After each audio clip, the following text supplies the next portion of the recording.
If you are new to this channel, welcome. If you are not new to this channel and you're returning, welcome back. I am ReHope Coach, and this is the She Deserves More TV. I am excited that you are here joining us. I hope that you learn something that improves your day-to-day life and your leadership skills. We are going to be meeting on this channel once a week, and I hope to see you here. Remember, like this channel, subscribe to this channel, and like the videos so that I can continue to make content just for you. See, I remember it like it was yesterday. I got the job. I was the woman for the job. I had applied for this job over 11 times in a period of 10 years. Yeah, 10 years. And in that period, I went on, let me see, 2 interviews and went to the second interview and got turned down. But after 10 years, I saw the job posted one more time and I said, let me give it a try because this will be a great opportunity for me still. I had prayed for a time like this.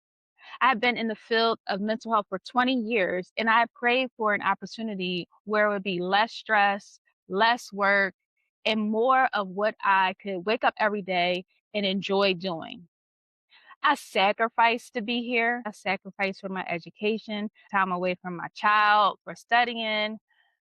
I skipped things and didn't go out with friends so that I could have an opportunity like this. Then the day it finally came, my start day. Guess what I did? I sat in my car in the parking garage and just cried. I cried my eyes out. I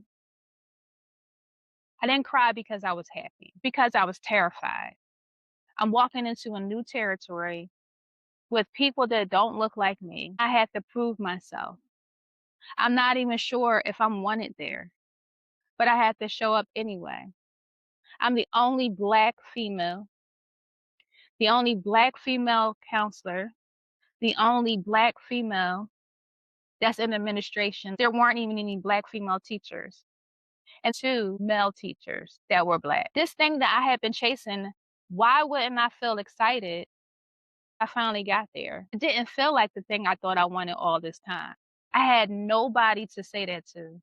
Imagine you finally get the job that you told everybody that you've been looking forward to having, right? Summer's off, a great environment, working with teens, you finally realize that's your population.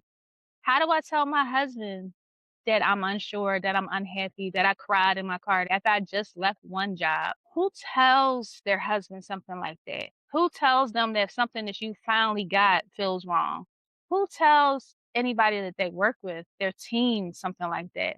Who tells their pastor something like that? I did what most high achieving women of faith do. I walked back into the building the next day with my head held high, grateful and graceful. If you can relate to this story, this series is for you. This series is for the woman who's been performing something she does not actually feel. This series is for the woman.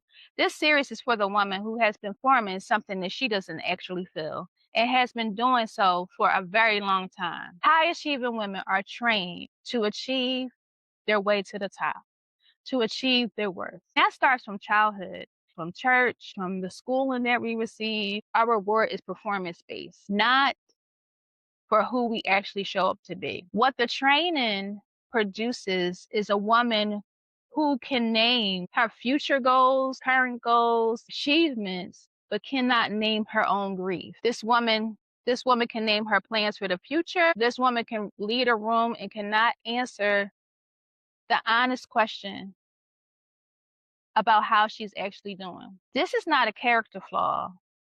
This is a learned performance and pattern. The first step in my framework, how do you feel for real? When was the last time somebody asked you that?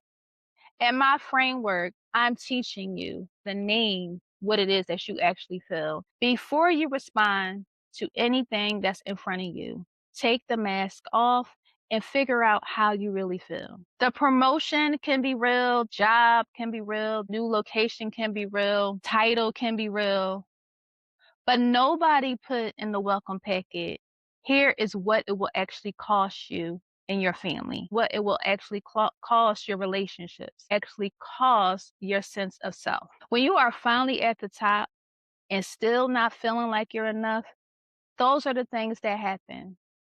This is an identity misalignment. She achieved the external markers of success without building internal infrastructure to sustain them. How do you feel for real addresses this internal infrastructure? How do you feel for real? It's not therapy. It's really common. It's what happens. You regulate it before you respond. When you walk through the first step of the how do you feel for real framework, the first step is naming it. You get the language, the emotional vocabulary that goes beyond stressed and tired. When someone asks you how you feel, I'm tired. I am so stressed out. I am running rapidly. But do you remember the times when someone says, oh, but you blessed, right? You woke up this morning. That's what we call spiritual bypass. And that is no fun. Let me talk about a time where I had to ask myself this question honestly. I was at a women's event. During the end of the event, someone asked me, how are you? I said, oh, I'm fine. I'm good. And she said, no, how are you feeling really? I said, you know what? I'm glad you asked that question.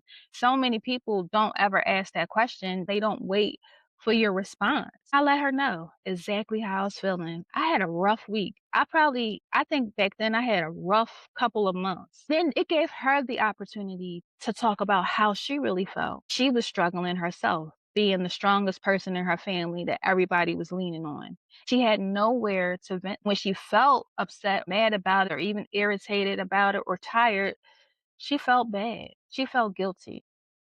By now, you should know that you should be able to name it first without holding back so that you can stop carrying something that you were supposed to let go of. Listen, I'm not asking you to have it all together because, sis, I know we don't all have it all together. I'm asking you to have it named. You cannot regulate what you cannot name. You cannot lead from a place where you cannot regulate. This is what this series is all about.